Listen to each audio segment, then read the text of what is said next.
Namaste to all. Today I'm going to discuss one more interesting topic, that is inertia. Inertia is a natural and inherent property of all the bodies. It is the inability of a body to change by itself its state of rest or uniform motion. That means all the bodies likes to continue its initial state of rest or uniform motion until and unless some external force acting on it. That means they like to continue the initial state. This is called inertia. For example, if the body is at rest and we are trying to move the body, initially it resists the change. After application of the force, it will come to the motion. If the body is heavier, then the resistance offered by the body is more. That means inertia is more. That's why you need to put more effort to move the body.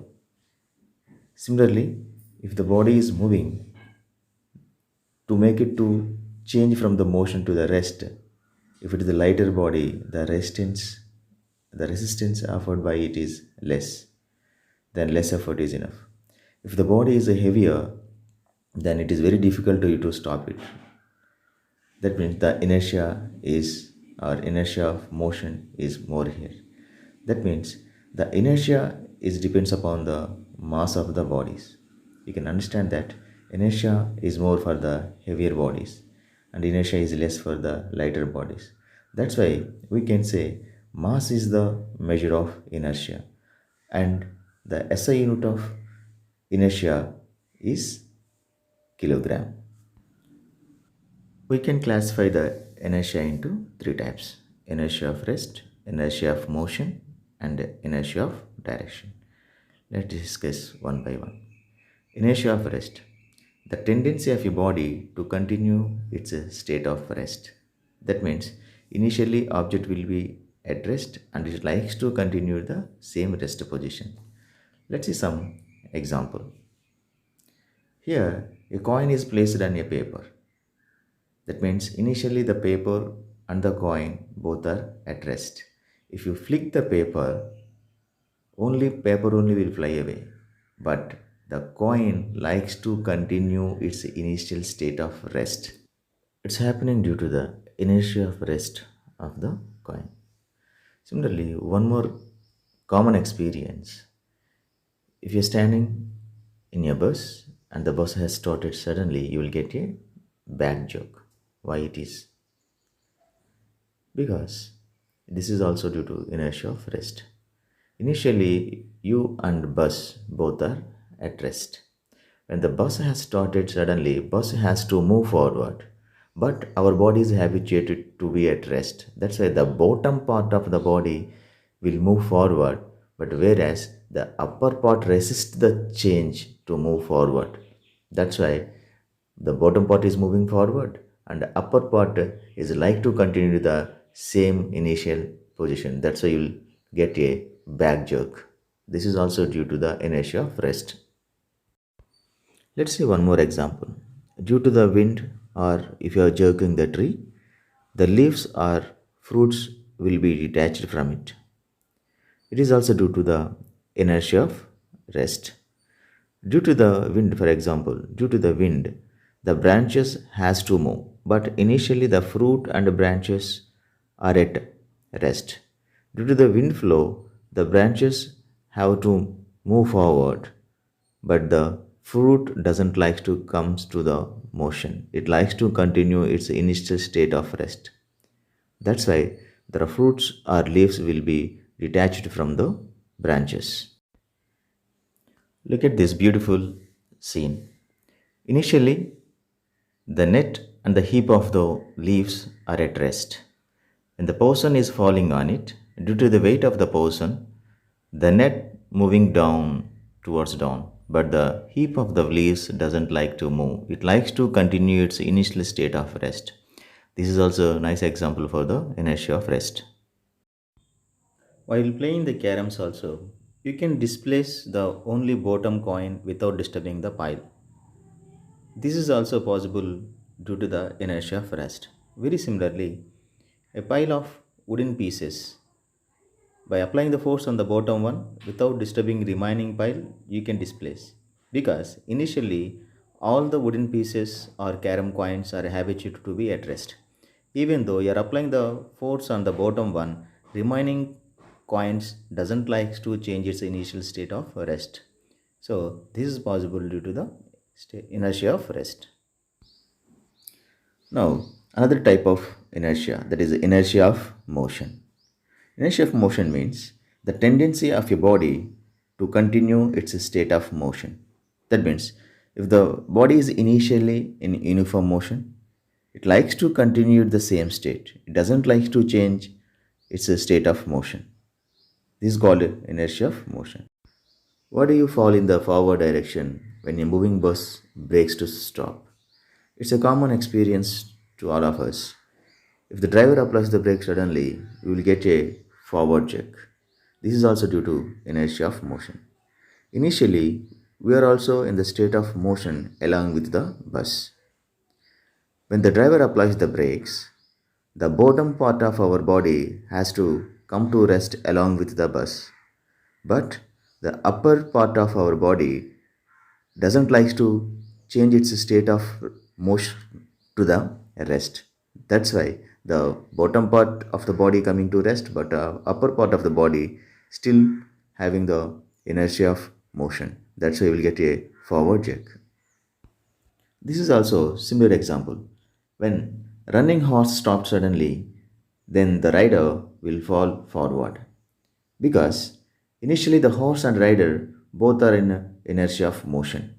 When the horse stopped suddenly, the bottom part of the rider has to come to rest, but upper part of the body likes to continue the inertia of motion. That's why the rider will get forward jerk when the horse stopped suddenly. This is due to the inertia of motion. Why do the blades of fan still move though the fan switched off? We know that if you switch off the fan, even though the blades will continue its motion for some more time. It's due to inertia of motion. When it was moving, the blades were habituated to move. That means they are having inertia of motion. Even though you switch it off, it likes to continue the same inertia of motion some more time. That's why it will take some more time to come to state of rest.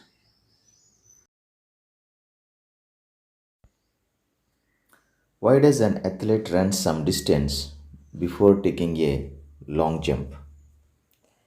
The athletes will cover certain distance or they will run certain distance before taking the long jump.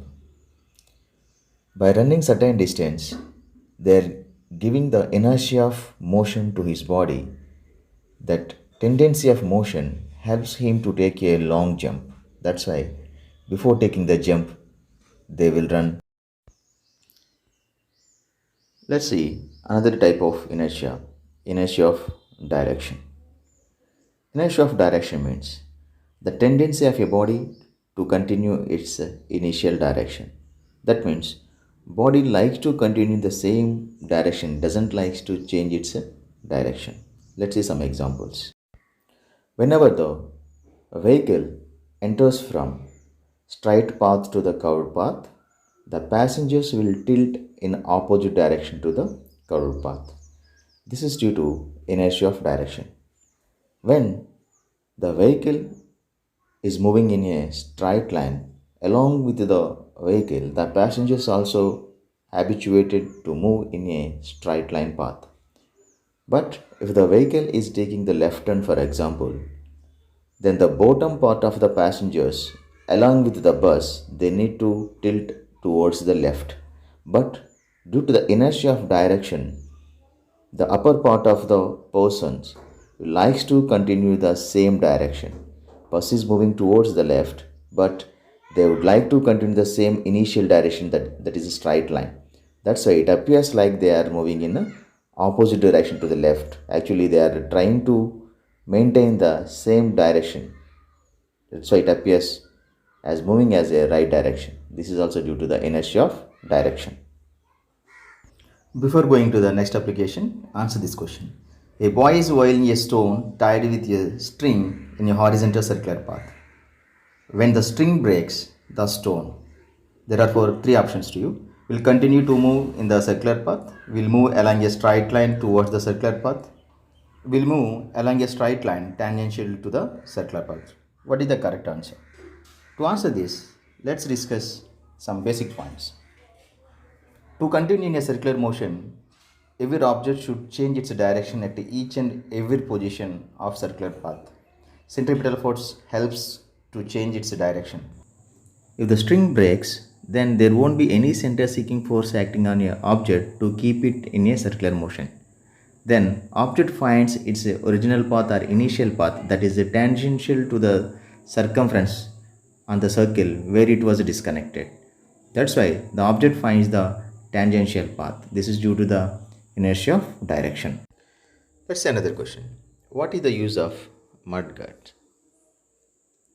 When your vehicle passing through the water or mud surfaces, the mud particles will stick to the wheel, and the wheel rotates in a circular motion. When the mud particles are stick to that and it is moving, the mud particles will be detached and flies in the direction of tangential. See, this green color is showing the mud particles direction. That means the tangential. So these mud particles may fall on you. That's why we are using the mud guards. Let's see one more example. Have you observed how the five particles will move when you are sharpening the knife on a rotating disc? Yes, they will move in a tangential path where the metal is getting contact to the rotating disc. This is due to the inertia of direction. Let's recap today's concept. Today we have discussed about the inertia, types of inertia like inertia of rest, inertia of motion, and inertia of direction. And we discussed many applications of this inertia. Friends, I hope you enjoyed this video. Thank you.